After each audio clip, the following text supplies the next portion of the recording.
अखण्डमण्डलाकारं व्याप्तं येन चराचरं तत्पदं दर्शितं येन तस्मै श्रीगुरवे नमः।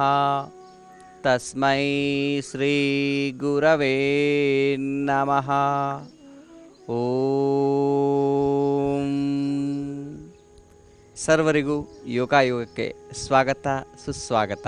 ಶ್ವಾಸಗುರು ಶ್ರೀ ವಚನಾನಂದ ಸ್ವಾಮೀಜಿ, ಶ್ವಾಸ, ಸಂಜಯ್ ನಗರ್, ಭೂಪಸಂದ್ರ, ಬೆಂಗಳೂರು.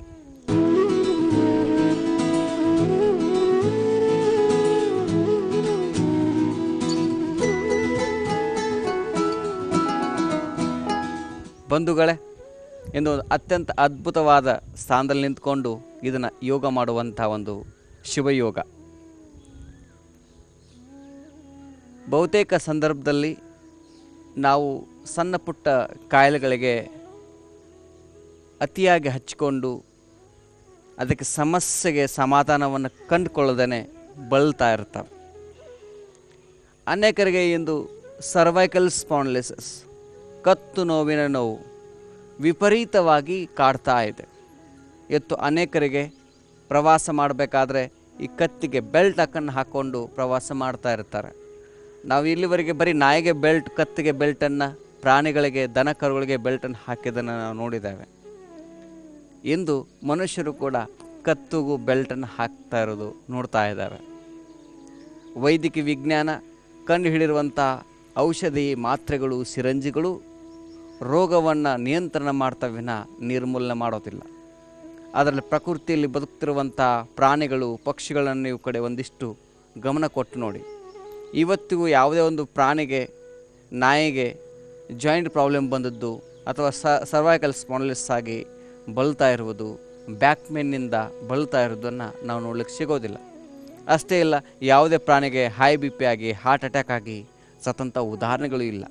ಕಾರಣ ಪ್ರಾಣಿಗಳು, ಪಕ್ಷಿಗಳು ಹೀಗೆ ಪ್ರಕೃತಿಯ ಮಡಿಲಲ್ಲಿ ಇದ್ದುಕೊಂಡು ತಮ್ಮ ಆಹಾರ ವಿಹಾರ ಕಡೆಗೆ ಗಮನವಿಟ್ಟುಕೊಂಡು ಬದುಕ್ತಾ ಇರ್ತಾವೆ.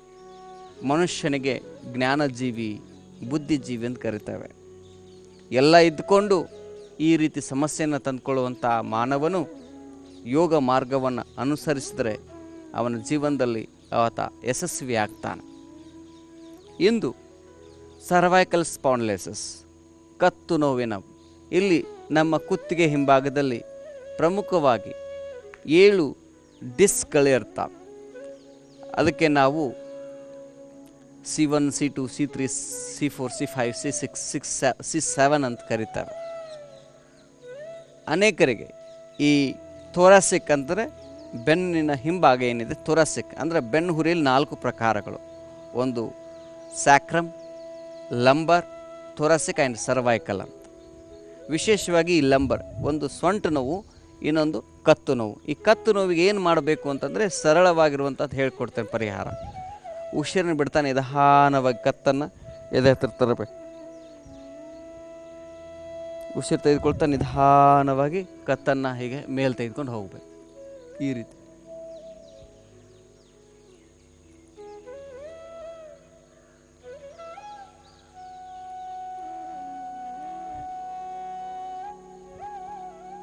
ರೀತಿ ಮಾಡ್ತಾ ಹೋಗು.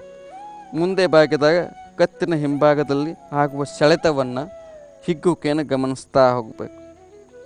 ಉಸಿರು ತೆಗೆದುಕೊಂಡು ಮೇಲ್ಗಡೆ ಹಿಂದ್ಗಡೆ ಹೋಗುವಾಗ ಕತ್ತಿನ ಈ ಮುಂಭಾಗ, ಇದರಿಂದ ಇನ್ನೊಂದು ಲಾಭ ಆಗುತ್ತೆ. ನಿಮ್ಮ ಥೈರಾಯ್ಡ್ ಮತ್ತು ಪ್ಯಾರಾಥೈರಾಯ್ಡ್ ಗ್ರಂಥಿಗಳಿಗೆ ಮಸಾಜ್ ಆಗುತ್ತೆ. ಅಂದರೆ ಇದರಿಂದ ಹೈಟು ಮತ್ತು ಗ್ರೋತ್ ಹೆಚ್ಚಾಗ್ತಾ ಹೋಗುತ್ತೆ. ಇದಾದಮೇಲೆ ನಿಧಾನವಾಗಿ ಏನು ಮಾಡಬೇಕು ಅಂತಂದರೆ ಎಡ ಕಿವಿಯನ್ನು ಎಡ ಭುಜಕ್ಕೆ ವಾಪಸ್ ಬನ್ನಿ, ಬಲ ಕಿವಿಯನ್ನು ಬಲ ಭುಜಕ್ಕೆ. ಹೀಗೆ ನೀವು ಬಲಗಡೆ ಬಾಗಿದಾಗ ಎಡಭಾಗದಲ್ಲಿ ಆಗುವ ಸಂವೇದನೆ ಗಮನಿಸ್ತಾ ಹೋಗಿ.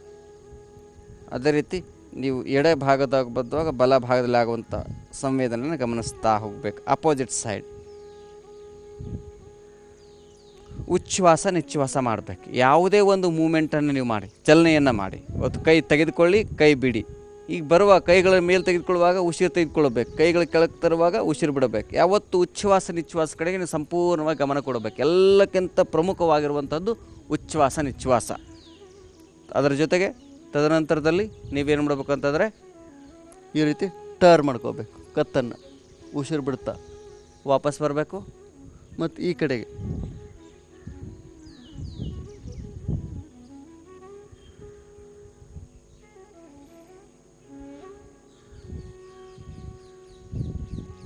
ಈ ರೀತಿ ನಿರಂತರ ಅಭ್ಯಾಸ ಮಾಡ್ತಾ ಹೋಗಬೇಕು. ಅಂದರೆ ಇದರಿಂದ ಸರ್ವೈಕಲ್ ಸ್ಪಾಂಡಿಲೈಟಿಸ್ ಬರೋದಿಲ್ಲ. ಸ್ನಾನ ಮಾಡುವಾಗ ಒಂದಿಷ್ಟು ಬಿಸಿಯಾದ ನೀರನ್ನು ಕತ್ತಿನ ಹಿಂಭಾಗದಲ್ಲಿ ಎಲ್ಲಿ ನೋವಿದೆ ಅದರಲ್ಲಿ ಧಾರೆ ರೀತಿ ನೀರನ್ನು ಬಿಟ್ಕೊಳ್ಳಿ. 1-2 ನಿಮಿಷ ನಿರಂತರವಾಗಿ ಬಿಸಿನೀರು, 30 ಸೆಕೆಂಡು ತಣ್ಣೀರನ್ನು ಬಿಡ್ತಾ ಹೋಗಿ. ಹೀಗೆ 2-3 ಬಾರಿ, ಒಂದು ಸಲ ಬಿಸಿನೀರು ತಣ್ಣೀರು, ಬಿಸಿನೀರು ತಣ್ಣೀರು. ಇದನ್ನು ಮಾಡ್ತಾ ಹೋದ್ರಿಂದ ಸಣ್ಣ ಅದರಿಂದ ಬ್ಲಡ್ ಸರ್ಕ್ಯುಲೇಷನ್ ಆಗುತ್ತೆ. ಅಲ್ಲಿ ಏನು ಸಮಸ್ಯೆ ಇದ್ದರೆ ನ್ಯಾಚುರಲಾಗಿ ಹೀಲ್ ಆಗ್ತಾ ಹೋಗುತ್ತೆ. ಇದಕ್ಕೆ ವಾಟರ್ ಥೆರಪಿ ಅಂತ ಕರೀತಾರೆ. ಇದಾದಮೇಲೆ ಇನ್ನೊಂದು ಮೂಮೆಂಟ್ ಇದೆ, ಅದು ಹೇಗೆ ಅಂತಂದರೆ ಈ ರೀತಿ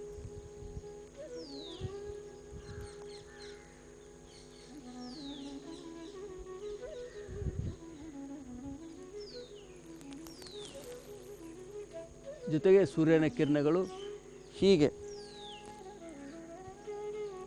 ಎಲ್ಲಿ ನೋವಿದೆ ಆ ಭಾಗದಲ್ಲಿ ಸೂರ್ಯನ ಕಿರಣಗಳು ಬೀಳಬೇಕು.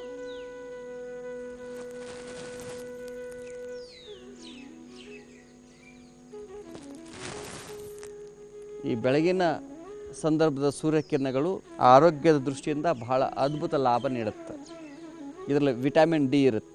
ಇವತ್ತು ಎಷ್ಟೇ ಜನಕ್ಕೆ ಏನು ಜೋಡುಗಳನ್ನ ಹೇಳಿದ್ರೆ, ಅದು ಸರ್ವೈಕಲ್ ಸ್ಪಾಂಡಿಲೈಟಿಸ್ ಇರಲಿ ಅಥವಾ ಜಾಯಿಂಟ್ ಪ್ರಾಬ್ಲಮ್ ಇರಲಿ ಅಥವಾ ಲಂಬರ್ಸ್ ಪ್ರಾಬ್ಲಮ್ ಇರಲಿ ಅಥವಾ ನೀ ಪ್ರಾಬ್ಲಮ್ ಇರಲಿ, ನೀವು ಅಂದರೆ ಮಂಡಿ ನೋವು ಇರಲಿ ಅಥವಾ ಕತ್ತು ನೋವು ಇರಲಿ, ಇವೆಲ್ಲದಕ್ಕೂ ಪ್ರಮುಖವಾಗಿರುವಂಥ ಇವತ್ತು ಕಾರಣ ಏನಂತಂದರೆ ವಿಟಮಿನ್ ಡಿ ಕೊರತೆ ಆಗಿದೆ. ನೋಡಿ, ಈ ರೀತಿ ಸೂರ್ಯನ ಕಿರಣಗಳು ನನ್ನ ಮುಖದಲ್ಲಿ ಬೀಳೋದರಿಂದ ಮುಖದ ಚರ್ಯ ಬದಲಾವಣೆ ಆಗ್ತಾ ಹೋಗುತ್ತೆ, ವಿಟಮಿನ್ ಡಿ ಆಗ್ತದೆ.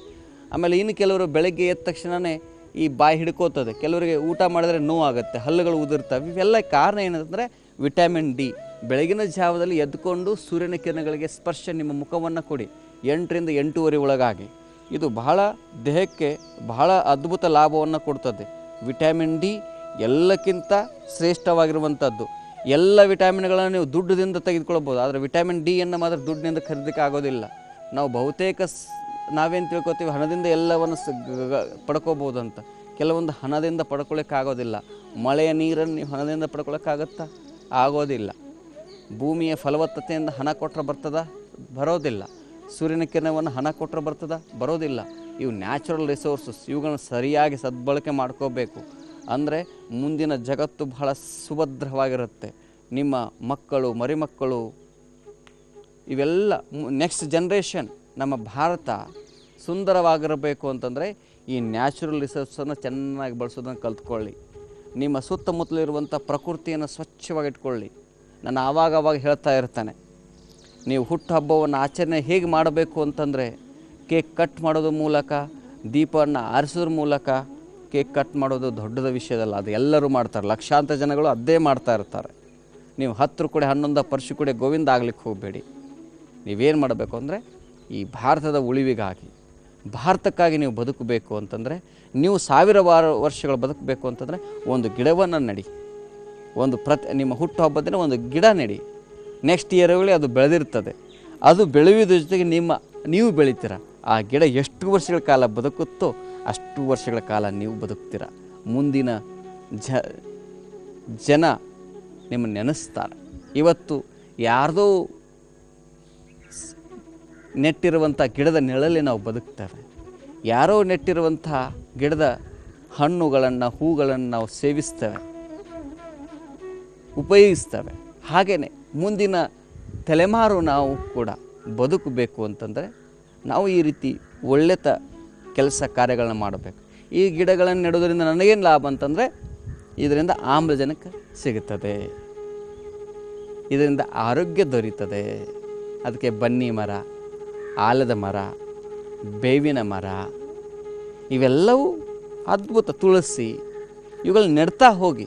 ಹೊಂಗೆ, ಈ ಮರಗಳಲ್ಲಿ ಬಹಳ ಅದ್ಭುತವಾದ ಶಕ್ತಿ ಇದೆ. ಕೇವಲ ಉಚ್ಛ್ವಾಸ ನಿಶ್ವಾಸ ಮಾಡೋದರಿಂದ ನಿಮಗೆ ಆರೋಗ್ಯ ಸಿಗೋದಿಲ್ಲ. ಉಚ್ಛ್ವಾಸ ನಿಶ್ವಾಸ ಮಾಡಬೇಕು, ಶುದ್ಧವಾದ ಗಾಳಿ ಬೇಕು, ಶುದ್ಧವಾದ ಪ್ರಕೃತಿ. ಬೆಳಗಿನ ಜಾವ ಈ ರೀತಿ ಸೂರ್ಯನ ಕಿರಣದಲ್ಲಿ ಮೇಳೆಗೆ ಮೇಲೇನೋ ಎಲ್ಲೇ ಒಂದು ಕಡೆ ಕುಳಿತುಕೊಂಡು ನೀವು ಧ್ಯಾನಾಸಕ್ತರಾಗಿ ಪ್ರಾಣಾಯಾಮವನ್ನು ಮಾಡಿ, ಇದರಿಂದ ನಿಮಗೆ ಅದ್ಭುತ ಲಾಭ ಆಗುತ್ತೆ.